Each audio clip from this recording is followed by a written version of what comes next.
أعوذ بالله من الشيطان الرجيم. بسم الله الرحمن الرحيم. الحمد لله رب العالمين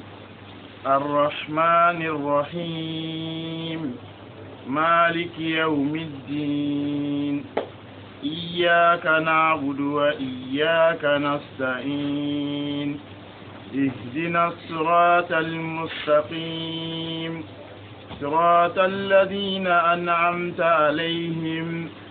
غير المغضوب عليهم ولا الضالين.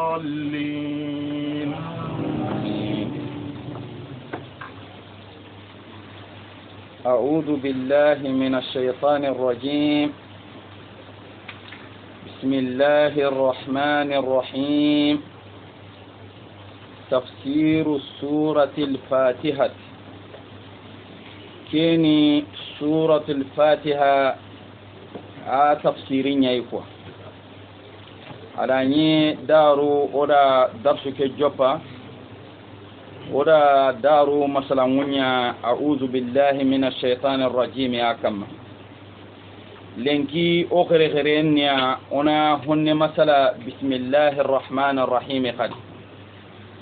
حرو تفسيرنا نغناني أغا إيوا عنوان بولو أريتني بوني أتي تفسير سورة الفاتحة وهي مكية بوغنا دغادا انكي ديغامي نجابو بيغو مغا غورجينيا هنا أغنى أجري أعوذ بالله من الشيطان الرجيم كيكم ينبالي أرني بسم الله الرحمن الرحيم أرني كي أولين منيا بسم الله أنكم بيغا خرانا ولا أنكم بيغا أرنو دناما قولي سودي سننتي بسم الله تي الله تغو بركانتو نجوبيني awreni ki awsonin kan kannen do gana defon I gonu nanya nanti ngajoppene ti Allah to ko barkanton cababunga ngajoppene ke golle hulana nga joppan gelanga nani karanga na anga nenya ti Allah to ko barkanto ku anga karanga ti Allah de manden gelanga nani anga safandinia anga ti bismillah anga nenya ti Allah to barkanto ku sababu ti demande nga kunga nga safandini anga salli jiragenya anga yigenya anga sakanterenya di anga polla kenya nguyine anga polla kenya terene fofonda minanga nanya kongo anga tini bismillah awreni ti Allah to barkanto ndamma dammancu ngake golle dabar الرحمن الله كي بغني هني لوغون تندونكي الرحيم الله كي بغني هني قرغرن تندونكي يغونون دا كوديغامو صراحه كون يري اغاتي بسم الله اتباو كيني حرف الزرنيا اغاروتو كيبي ادا جاري عربون قنندي إنتي جر والمجرور لا بد لها من متعلق ما ننجنجي هوي يري تفسيرنا انتي كدغامي جونجينتن نتي غولي قنونتيا غولي كبيرو انغا دينغيرا بي انغا غولي بي ادو دغامي كيغا جممي قاريني الله تغنكو حله إنتي متعلق بمحجوف مقدر متأخر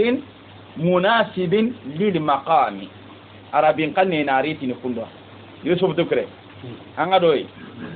إغناتي أجونين تنغتي قولي قنونتي قولي كي لغارنيا كين يورين متعلق بمحجوف إغتي مناسب للمقام أغا جونجيتي قولي كي بي أرو أنغا وغاس كي بي دينا ميما خاجم أكو هاي خرانغا نكيغتي بسم الله nganne mani aqra'u ngakaranga gellagana nyinga yigenia bismillah asakulu gellinga minni bismillah asrabu nga saka nga khenkane bismillah anam aqra kusurni kalimatu bismillah halya kiya ureni mutaakhir munasibin lil maqam golli nyangana su anga tini bismillah anga golli kebe dabarni de anga nenni mpay ken dabarni ti Allah to barkanto ko de mandenga awreni mania andandu bari ndi bakanyi mesembe andandu bari ndi bakanyi mehera nandu bari ndi bakatage fosu sundambine nampataji kati Allah to gonon bane kot bismillah manan nike ogana ironati amma agati arrahman ititwano ida wurenu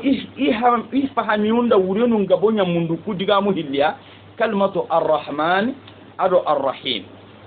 igonunda fahamu nanti arrahman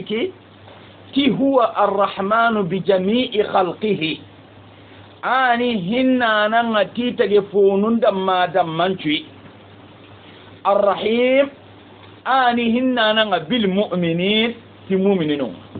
igonunda wure kokon ti arrahman ni ani hinna nan yayti tage fonunda madam mancui الرحيم أني هنا أنا يتي مؤمنين يقولون ده فهم كندو كake فيه شيء ما كيف يقولون تي الرحمن الله ني هنا أنا تي دنا دون كونو دم شوي الرحيم هنا أنا نتي مؤمنين الآخر يقولون ده كم تفسيري بيو كوغرا سوغاندي اوغا كنا خرا دائما ابن القيم رحمه الله هم بالله اگر توانو كدغا منچو هاي ني جغاني لابا اگر ما نبي فوتو بكيدي كما انا حرام بارين نسيرونا كينيا كنا خرا دائما الله غنا دو جاكي نانتي الرحمن الله تقنيا الرحيم الله تقنيا ko kalmata angati bismillah Allah kene Allah togoni togonus ka kalmatu arrahman togonyani makan kutonya arrahim togonyani makan kutonya ka bainama arrahman ke kinni makan kuto ay asigintenna ti Allah subhanahu wa ta'ala innai son gankanne annati hinnendun kenne Allah أحجركم يعني الله هنانا هنن دونكني الله الرحمن ورينك الرحيم أغني هنن دونكني كاكين بتاجني كتا قول مانني ما مانا هتاجنتنا كتا قول ماننا الرحيم كي أهني كي كتي دنين عدا عجا كينيا إتجفون عجلين عدا عينا كينيا الرحيم نكى مانا فيه معنى الفعل قول ماننا ana fam anke lañi nanga hinne ne sirenga anga munda nan pinnai kaskati dangen tandanga Allah gam pinnen kinyandi nay walla nani hinne ke banga munda na nyaada ngani kim pinne men tanke maka Allah na ko makebe i gura ni donu nga fonta maka anga munda na burenki ne kaskati dangen tandanga Allah ga na bureke kin kama sahantenya na hata jinten na kende nye kende tanke maka Allah ga kinyane kima kan kuton ta tage foma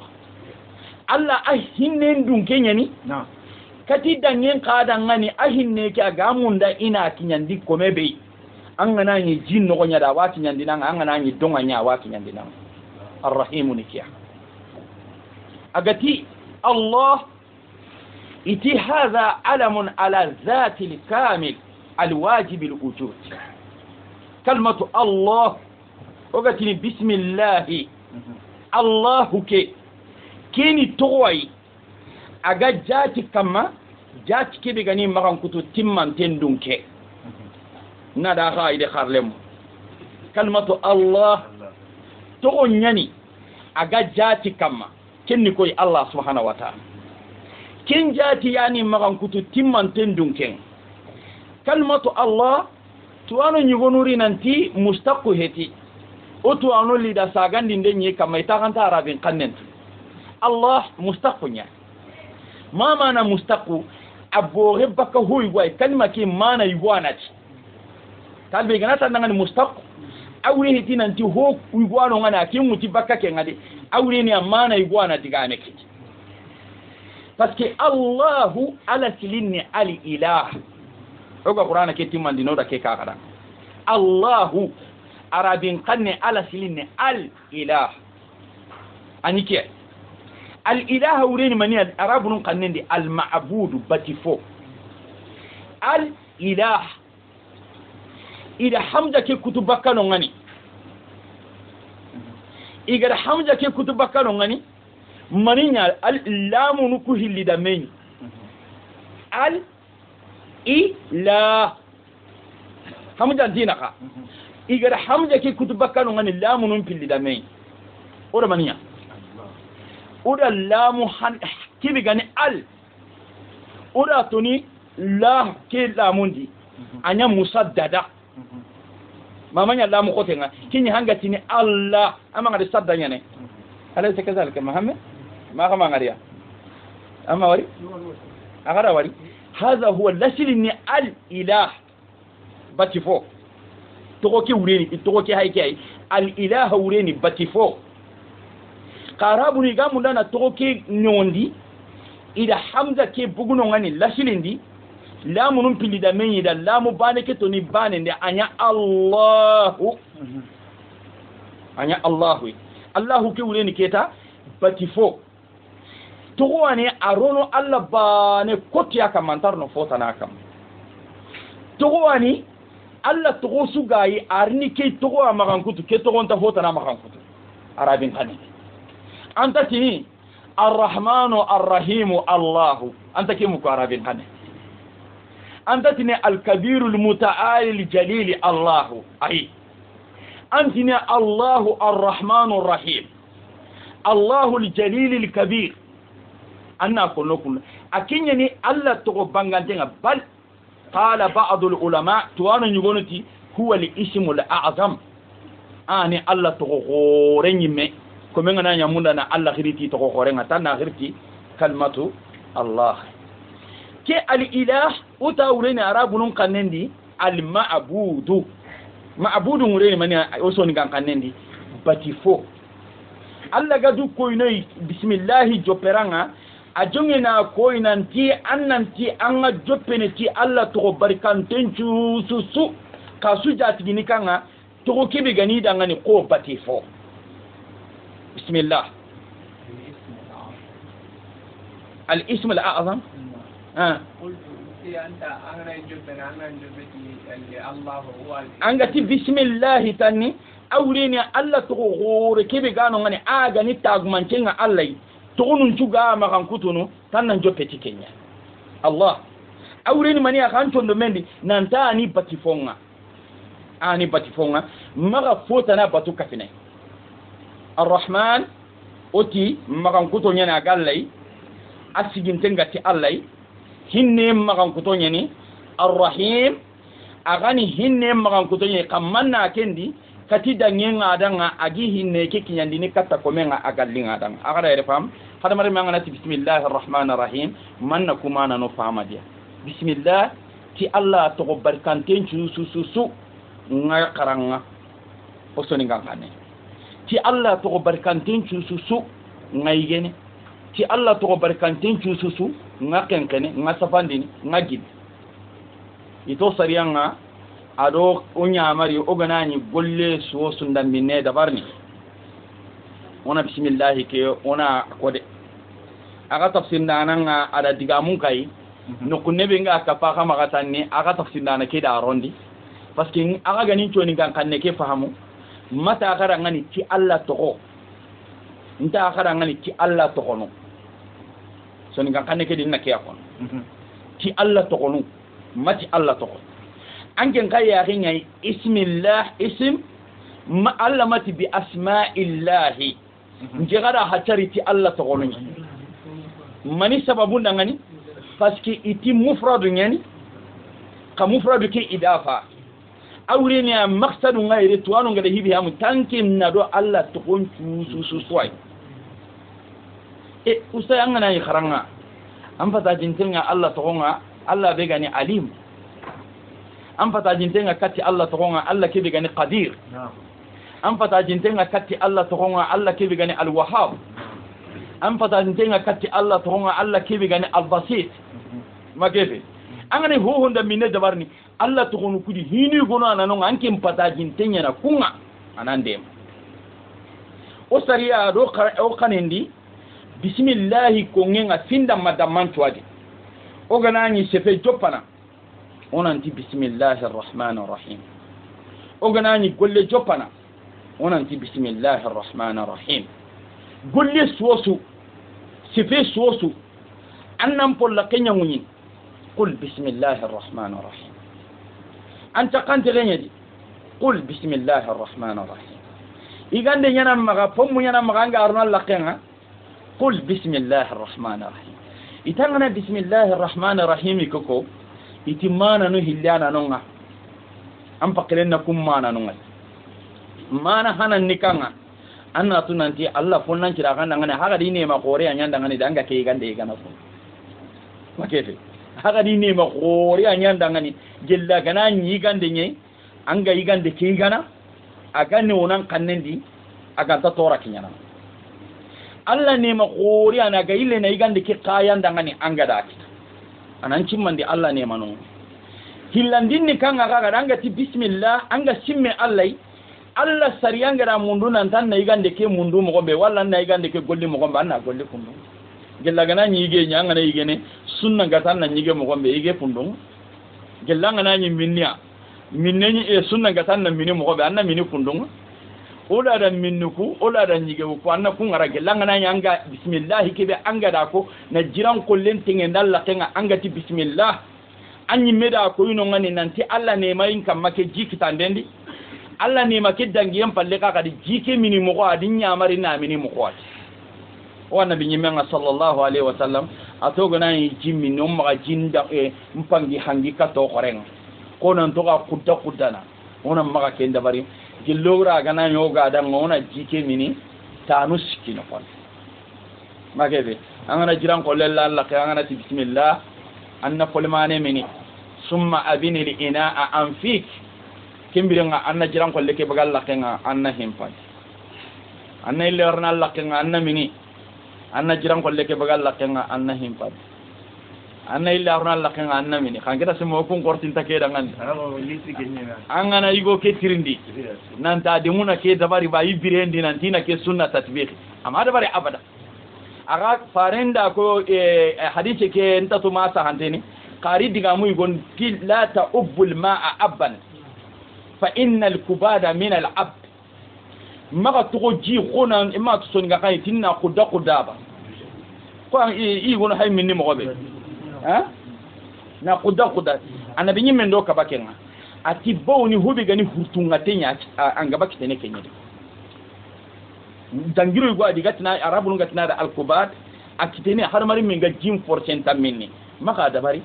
jin tranquillin tammin angana jim minne ka kadi kati dange gandangani nan cigin tammin honta ide ka ho shiriya annan nyangana ta ko angana yigande nyigana kul bismillah annati bismillah anna yigande kiga sunna ngada ko mo gombe maga yigande ke maga to nan kitem paga magari ma yere sunna nyige mo gombe tinga iti annabi nyimme nyige ne tukuske o kura ganta kenga gelle haranga na kura di maga ka yigande liti mayre yigande muma kira Allah kendi hari har mare ma ko kembo namma yigande kidan kende ga mo ko kaka di kata yokukui a qorno agol yokuku agollen qorno yokuku dangania ina jangiro nyasa maga yigi kaka di manga to ko wote ne na ngasi minira to annabi nyimmenti mumini lugoma gella kana nyanga tasirono lugom bane kawana muminin baga angana lugom bane ga ati mumini ade amati hada maremme mama kenya ko ati lugom bane kawana muminin baga ka gellanga tasirono lugomo sikiga lugomo sikanga na kunyiga annan ko ketandi siko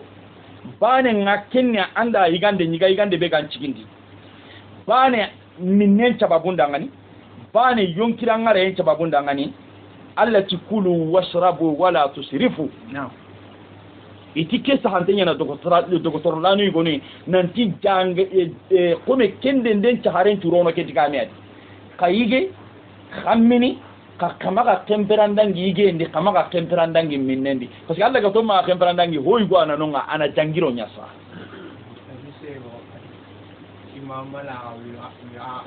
ما ملا ابن آدم بيئة أصر من البسط هذا مريم مما يكسوها كان قطن قونا يا أبو يكين كنو في باب الدم يقوم نقول من تاهم بيقوم دينكو هنا سنة بارتيك إيجي مغون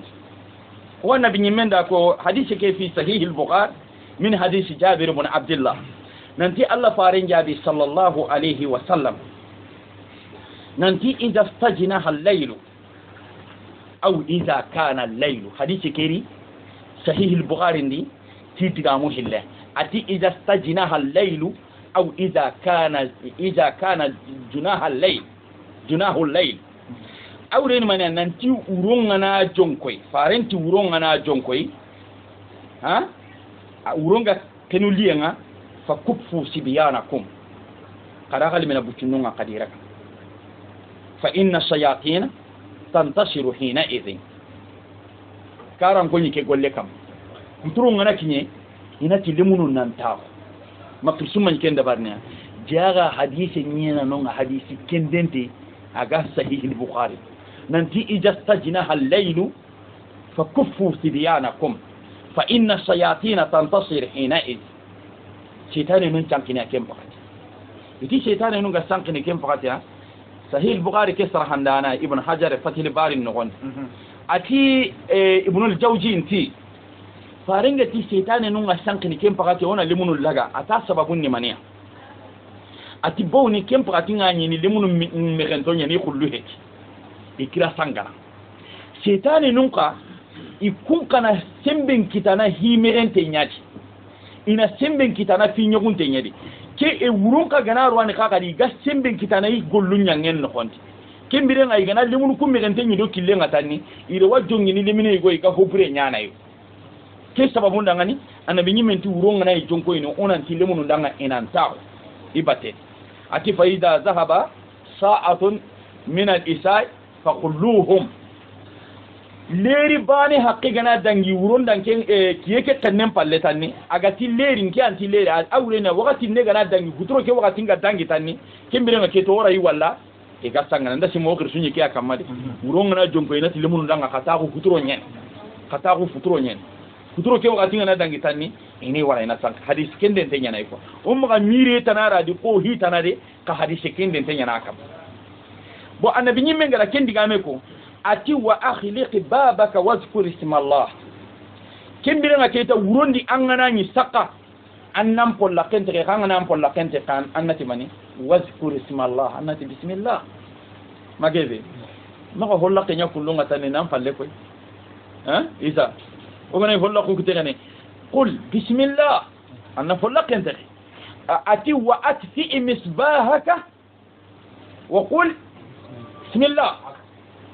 anganani angi tellono contact ken nan tangal lampake karni et fi misbahaka wazkur isma Allah angana lampake karni annati bismillah ana yero kanken dan kitello lampake dan da kare ka fak anta tu problem be gano ngade ken problem me heti nan tan dan kitekoro lampake kam mabane wuron kuten dan ta to kibare be ganyana kamu batiman bi ala silinga giri contact noni kenga benyani kamu batiman bi ala silinga giri holla kuntere mbala kunye kinga benyani ati wa auki siqaaka wazkur isma Allah angiri fi angana nyara kente gane angana ra kenci kini tan angiri fe la kenci ti angana shit nanati bismillahir rahmanir nasi magri ento magalen kide magebe ka giri henga ram place manga nonga kenni kanga worobine kanga na ra kente ananti man ananti bismillahir ustay o so hayire kondo sirinna luganga ne kusu dabar nanga simene Allah subhanahu wa ta'ala anani kesu hay nemanya Allah garanya ndanga nanga kawasimene Allah atimani ati wa khammiri inaaka angana nyanyo kella kentegene annanyo kella kentege ananti bismillah fofo ndam nanga nyana Allah te kompe angana ron miside bismillah wa salatu wa salam ala rasulillah ambugunte anna Allah tokonko angane walledo debenga anna Allah togonko hada mari minna Allah togonko fofo da minedi sariyan da mundo maga mafaringa jabini sallallahu alaihi wa sallam nanti qadu banan banange gananya munda in to gudi ka gumenga anti bismillah ara kenya ko de bismillah allahumma jannibna shayatin wa jannibu shayatin ma razaqtana mama kenya ko annanti bismillah yirenga kay foga ku hinu to kono ngani Allah ga o killin ko indini annabi nyimmen go killin ko indini ko mun bunte nyana baka keso maka kence babunda ngani ona bismillah ko ngenga ona arota fofo nda min har mari mangana ya dabarni simme Allah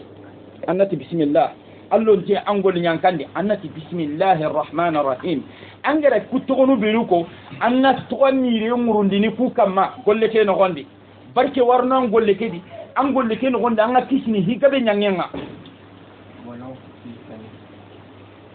o tallon tenya de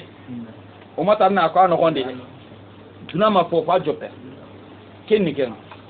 amma hobe gani bismillahir rahmanir rahim iti tuwano nda mewa